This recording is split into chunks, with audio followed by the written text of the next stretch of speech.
عورت اعتکاف میں بیٹھی ہوئی ہے اور ظاہر ہے کہ اس کا جو وضو خانہ ہوتا ہے، جو باتھ روم ہوتا ہے، وہ اس کی مسجد بیت کے اندر نہیں ہوتا، اس لیے کہ عورت نے مسجد بیت کے اندر اعتکاف کرنا ہوتا ہے۔ وہ جگہ جو اس نے نماز کے لیے مقرر کی ہوئی ہوتی ہے، اس میں اس نے اعتکاف کرنا ہوتا ہے، اور اس کے لیے جو باتھ روم ہوتا ہے جہاں اس نے اپنے حاجت کو پورا کرنا ہے، وہ مسجد کی حد سے باہر ہوتا ہے، تو لہذا وہاں پر وہ بلا ضرورت تو نہیں جا سکتی، ضرورت کے تحت ہی جائے گی۔ ضرورت جیسے اپنی حاجتوں کو اس نے پورا کرنا ہے، پیشاب وغیرہ کے لیے جانا ہے۔ اسی طرح اگر اس کا وضو نہیں ہے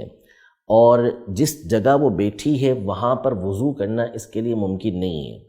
جیسے مثال کے طور پر ممکن یوں ہو سکتا ہے کہ وہاں اس نے کوئی ٹنکی وغیرہ رکھ لی، کوئی کولر رکھ لیا، نیچے کوئی اس نے برتن رکھ لیا جس میں وہ آسانی کے ساتھ وضو کر سکتی ہے، تو اس کے لیے حکم یہی ہوگا کہ وہ وضو یہیں کرے گی، چاہے وہ فرض نماز ہو چاہے وہ نفل نماز ہو، ادھر ہی وضو کرے، وہ وضو کرنے کے لیے نہیں جائے گی۔ لیکن اگر ایسا ممکن نہیں، جیسا کہ بہت سارے ہمارے گھروں کے اندر یہ ہوتا ہے کہ جو جگہ اسلامی بہنیں مقرر کرتی ہیں وہ اتنی بڑی نہیں ہوتی عام طور پر کہ اس میں ٹنکی وغیرہ رکھی جا سکے، یا ہر ایک کو یہ سہولت میسر نہیں ہوتی۔ جب سہولت وہاں میسر نہیں تو پھر اس صورت میں فرض کی ادائیگی کے لیے بھی، نفل کی ادائیگی کے لیے بھی قرآن مجید فرقان حمید کی تلاوت کرنی ہے، جس کے لیے قرآن کو چھونا پڑے گا، تو اس کی ادائیگی کے لیے بھی وہ وضو کرنے کے لیے جا سکتی ہے، اس کی اسے